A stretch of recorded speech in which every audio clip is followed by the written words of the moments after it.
Welcome to The Milk Check, a podcast from Ted Jacoby and Company, where we share market insights and analysis with dairy farmers in mind. Welcome, everybody, to The Milk Check. It is December 5th. We're going to talk about markets today, and rather than boring you and having the same conversation we had 3 weeks ago, everything is still bearish. There's milk everywhere. There's milk all over the U.S. There's milk all over Europe. There's milk all over New Zealand. There's a whole bunch more milk this year than last year. Things are long, and it's very likely things are going to get longer before they get shorter. Today, we have some of our usual suspects. My brother Gus has joined us today. We've got Josh White. We've got Joe Maxner. We've got Diego Carvalho. And, of course, myself. Looking forward to a great conversation. So rather than discussing how bearish we can be on these markets, my question, and I'm going to start by throwing this question at my brother Gus, is Gus, how long do you think it's going to take for dairy farmers to start culling cows and for this milk production to slow down? I feel like milk price and farm economics are completely contingent on that and how bad those farm economics get with respect to the milk price. Class 3 is still relatively high. Obviously, class 4 is pretty poor right now. The way I see it, dairymen at this moment in time still have fairly strong balance sheets. So the recent low prices haven't affected them all that much. So I don't expect their behavior with respect to culling and whatnot to change. But I think in 5-6 months from now, assuming that the milk price is at or lower, and quite frankly, I think class 3 probably does need to get a bit lower, you'll start to see some of that behavior change. If I had to guess, either as early as early summer, but as late as maybe mid-fall, if farm economics don't change, we'll start to see dairymen begin to leave stalls open. I mean, they're going to cull a cow, collect that beef revenue that they can grab, and not necessarily buy the expensive heifer. You're thinking it's going to take about 6 months for dairy farmers to get to the point where they feel like they need to increase the amount of cows they're selling in order to meet their cash flow needs. That's my best guess. And again, that can be either expedited or slowed down depending on where the milk price goes. Corn prices have really come down this year. Do you think the lower feed prices have lowered where that break-even point is, or how low we need to go in milk price in order to really send those signals in a strong way? Certainly, feed prices being lower are going to be helpful to the farm economic model. This becomes a milk price discussion. If the cheese price continues to have that downward pressure and gets low enough, those feed prices won't be low enough. It's always related to their inputs, and certainly cheap feed helps their cause to extend growth in the milk production model. Right now, on December 5th, the class 3 prices for the first quarter are right around, let's call it $15.50. But if you use today's cheese price on the spot market at the CME and today's whey price, you're probably looking at something closer to $14, $14.25. Is that low enough, or do we need to go lower? It's low enough, but not low to expedite anything. Maybe that takes us into the late summer. And remember, it depends on where we're talking here in the country. Milk production costs are different depending on where you exist in the country. And also payouts are a lot different in a lot of places, depending on where you exist in the country. So some regions might struggle sooner than later. Which regions do you think are going to struggle first? The West, Pacific Northwest, I think California, areas like Idaho that are strongly cheese-based. If you're paying on a class 3 price and it stabilizes, which I don't anticipate here, then perhaps some of those regions might hold on longer. My guess is predicated on the forecast of class 3 going a bit lower. I guess I'd have to agree with that, because I don't think $14 a hundredweight is enough, because we're still in front of Christmas. And I think the market's probably going to get worse before it gets better. My hunch is we're going to see $13 milk this year. We're going to see it in class 4, and we may be already seeing it in class 4 as soon as December. I think we're going to see a 13 handle in class 3, probably most of the first quarter. If you've got a class 3 at 13 and class 4 holds as low as it is, which I would expect, certainly in the first half of the year, and then you have your standard freight and other deducts in those milk checks, dairymen are now getting to an area that is very adverse. Even though we're talking about really low prices, I think there's a lot of dairy farmers out there that are in a pretty healthy place. I would agree. They're healthy in 2 ways. One, I think that many of them have been able to take the last 2 years and really pay down their debt. And so they're in a really good spot financially just on the balance sheet alone. But the second thing is those cows, they're worth twice what they were worth 3 years ago. And so not only have they paid down their debt, but if they need to borrow more, they've got more collateral to borrow against, because those cows are usually the collateral for the banks when the banks lend dairy farmers money. It's usually the cows and the land. My hunch is that this may go on longer than we expect because of how healthy dairy farmers are financially today. Not saying they'll be healthy in 4 or 5 months, but they're healthy today. And because of how much bankers are probably willing to lend them based on those balance sheets. I agree that the balance sheets are strong at the moment, even after a couple tough months. But I would also add that that can change fairly quickly if the milk price gets low enough. And it's certainly a ratio of farm economics over a certain period of time. And milk price, if it gets low enough and makes those farm economics adverse enough, it can expedite the issue, which is a plausible scenario right now. I would agree with that. I think the hardest thing, especially when you have a falling market like we do right now, is to try and figure out exactly where the bottom is. About a month ago, the bottom was about $1.40. Well, guess what? Cheese price is already below $1.40. Now we're hearing it's going to be somewhere in the 120s. What I'm scared is we're going to get to the 120s and somebody's going to start talking about maybe we need to go into the teens. I don't know if we're going to go that low. But we're definitely in that scenario right now. We have a market that's falling and nobody has a really good feel for where that bottom is. I agree. Cheese and butter right now, their outlook over the next 6 to 8 months does not look good. Yeah. You mentioned butter. Joe, I'll ask you. We're below $1.50 in butter. Butter feels like maybe it's caught a temporary floor. Is this a temporary floor? Or could we stabilize here for the next 6 months? I think we've hit a temporary floor, but I don't think it's the lowest we'll see over the next 90 days. I think that cream seems to be in balance even after Thanksgiving. And I think it's kept a nice spot in the market where people are willing to buy. Those that hadn't already put contracts on for next year are seeing the 2026 numbers and they're looking at that against their budgets and locking volume up for next year. A lot of first half volume's already been booked. We're just seeing more activity. We've hit that level of support. Joe, you mentioned cream. Gus, I'm going to go back to you. We had some really ugly cream multiples the first half of last year. Have we increased churn capacity? And do we expect those multiples to be just as bad this year? Or have we increased churn capacity enough so that maybe they won't quite get so bad? We have increased churn capacity, certainly. I don't know if it's enough. Some dairymen around the country are feeding their rations a bit different and getting a little bit less butter fat out of the milk. I don't think that's enough yet to make too much change. I will anticipate having some very low multiples through the holidays and the spring flush. Okay. Diego, I'm going to switch gears and come to you. We just talked about U.S. milk production. Gus thinks it'll take about 6 months to turn. I hate to be really pessimistic, but my gut, and I just can't shake this gut, is it's going to take longer than usual this time around. And we may see it go well past 9 months before we see a real turn. We may see the number get better simply because we're measuring against strength, but that doesn't mean we actually see a change in trend.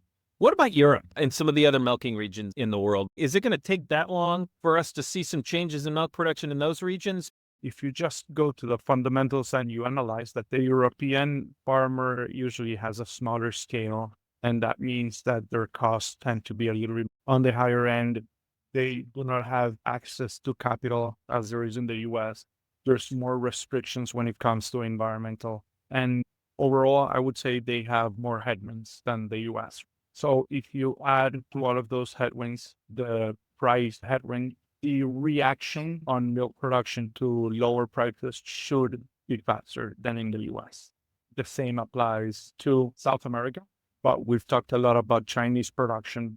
We know that in that country, there are way more things to take into account. So we've been talking a lot about the supply side today. We're just overwhelming supply on the butter side. We're overwhelming demand to a lesser extent, but still on the cheese side. Josh, protein still tends to be the shining star. But are we getting to a point where we're starting to get some pushback on protein prices? And is that going to continue to be the lone bull in an overall bearish dairy market? Or do we need to be concerned there too? I don't think we're getting pushback at the prices quite yet. Does that mean I think that these prices are palatable over the long term? I'm unsure. But what we are seeing right now is lack of availability and no quick ability by the European market or the US market to scale production to meet the demand, which means that ultimately the demand for WPC80 and WPI, and then some of the more value added proteins, particularly in the whey complex, like the clear WPIs, the acidified products and others, the demand is outpacing our ability to supply it. What that's doing is forcing utilization segments or customers that can't compete in terms of price for that available supply to look to alternatives. We're starting to see more and more of that. As a commodity trader, we expect that to happen quicker than it does. So already in early 2025, we were looking towards MPCs and casing related products and others to pick up some of that demand because they're a much lower value. And I don't think that the average customer in the market that's using whey proteins fully recognize the functional differences between whey proteins and milk proteins. And they certainly don't realize that milk protein concentrate has whey protein in it. Generally speaking, the average consumer doesn't know the difference in these products. That's not a fault of theirs, particularly going into CPG applications and further processing. This is an ingredient that has a lot of label recognition and popularity right now for all the reasons we've talked about in prior podcasts, GLP-1 driven demand, health and wellness movements globally, a lot of other reasons. Is that an early indication that enough time has now passed that the relative value of whey protein above the competing but still quite valuable proteins in the dairy complex are going to result in substitution, both substitution within the dairy category to whey protein, to milk protein concentrates, to micellar caseins, to WPC 70, also known as WPPC, whey protein phospholipid concentrate, Procream. There's a lot of different names for these products. That's likely to happen, but it also unfortunately might result in a lot of categories pushing to non-dairy proteins. There's a lot of information out there, things put on by ADPI and others talking about the protein power of dairy and how digestible it is, how high quality it is for your conversion rate, why it's such a popular thing. But if you can't get supply, you're forced to look to alternatives. And so we're starting to see some of that happen. So a couple of things that I've heard anecdotally in the market over the past few weeks in particular, but it's been happening over the last few months, are get us samples of milk protein concentrate. One of our customers is suspending a certain SKU on the shelf because they can't get the supply. This price simply won't work for our application, so we won't buy this product at above this price. So we are triggering some thresholds, and triggering thresholds is going to have some type of balancing result in the industry. Whether that's enough to support the milk protein side of the equation, I don't know. We have a limit to the ability to respond to this demand. You have to order equipment. You have to get the bank lending. You've got to get the design. It takes a long time to increase capacity. That's all going to come into play and impact this market and the balance of this market in 2026. Now, if you're asking me, is my gut that we hold these high prices or even higher prices without some reversal in the price action for whey proteins in 2026? I'm not ready to say that it's just here or higher in 26, but is it here or higher in the first quarter? Absolutely.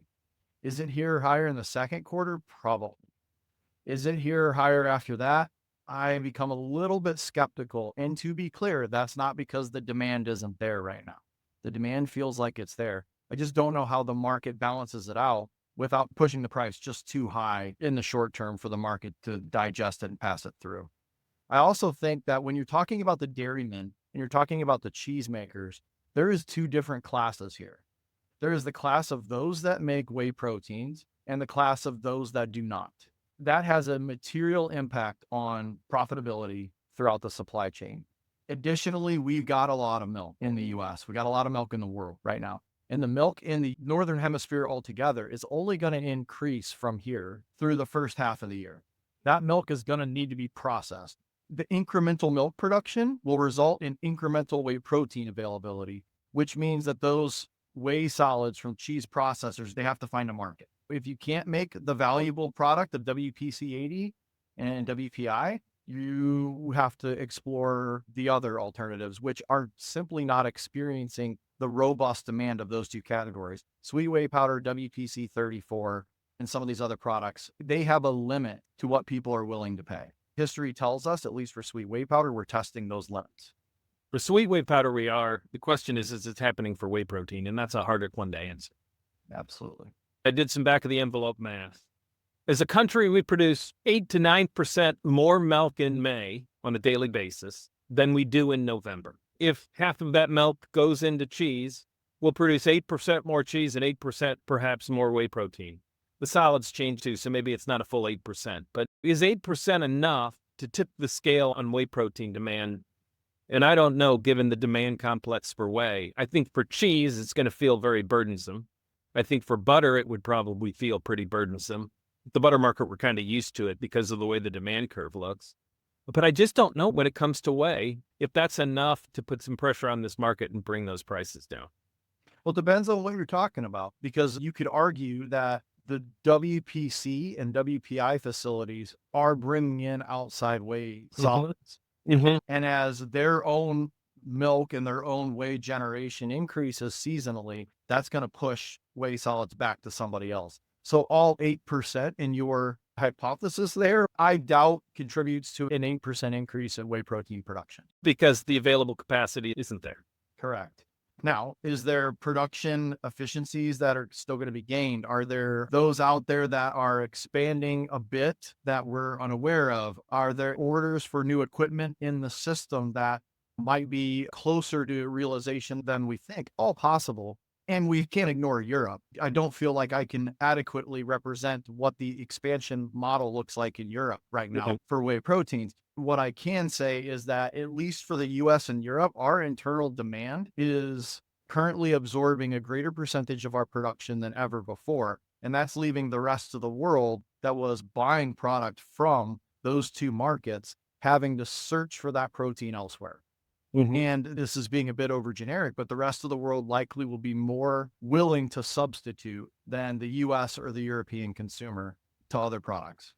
I would agree with that. Everybody in our office is just leaning really bearish. Just about everybody we talk to seems to be leaning really bearish. Outside of black swan events, major trade disruptions, major production impacts that we can't predict. If you've been in the dairy industry long enough, you know to never bet against the dairymen and their ability to make milk. But it's got to be on the radar that the competitive dollars for those animals, I don't think has ever been as lucrative as it is right now. And those animals that they're currently milking are older than typically they want them to be. So if we shift this cycle quickly enough and violently enough, and that's price, at what moment do we get surprised at what that residual response is? How many pent up animals find their way to slaughter? How quickly that could happen. And I think generally speaking, most of us would bet that the calf inside the dairy cow right now is worth enough to wait. And so we've got to get through the first half of the Northern Hemisphere season before we see much of an animal response. I think that's a fair comment. Dairy farmers, especially the big financially astute ones, there's a math equation. It's like, this is my revenue from milk. This is my maybe revenue from biofuels or wherever else they have revenue streams from a cow that's giving milk every day. This is the cost to maintain that cow, the variable cost, feed, for example, being the big one. Well, when you're getting $20 a hundredweight from your milk versus $13 a hundredweight for your milk, that equation has changed quite a bit. Whereas the exit price, what you're going to get if you sell the cow, hasn't changed at all, which means your math equation, the exit possibility has definitely gone up. It's more profitable to sell this cow than it used to be. History tells us that the exits of the older dairymen and the smaller dairies doesn't really change based on economic conditions. It's relatively stable. Maybe there's some risk that we have some pent up exits and some risk that it's never been a better time to retire. And you get some smaller dairies that decide to exit. That doesn't move the needle. I would suspect you're right. We'll see. One quick remark that's important is the outlook on demand. It seems like the market is very, very bearish because supply is outpacing demand globally, and it's in every major milk shed. But demand by import regions has been pretty good. They've been buying year over year more dairy products. At the same time, I don't believe there's any region in the world that's currently sitting on cumbersome overall dairy stocks. Whether that's from the import regions or the production regions, everyone seems to be quite aware that you got to stay in front of this. I don't know how to interpret that. On one hand, you could say that based on some of the economic outlooks globally, we shouldn't be expecting things to get better. We should be expecting them to get at best the same or possibly even worse. On the other side of that equation is import dairy consumption and demand is growing and continues to grow. So it might be a painful period, but the long-term outlook remains pretty good. And we just overreacted to some of the demand signals that we have. Credit to the dairymen in the world being able to respond to signals that we needed more fat, not even a year ago.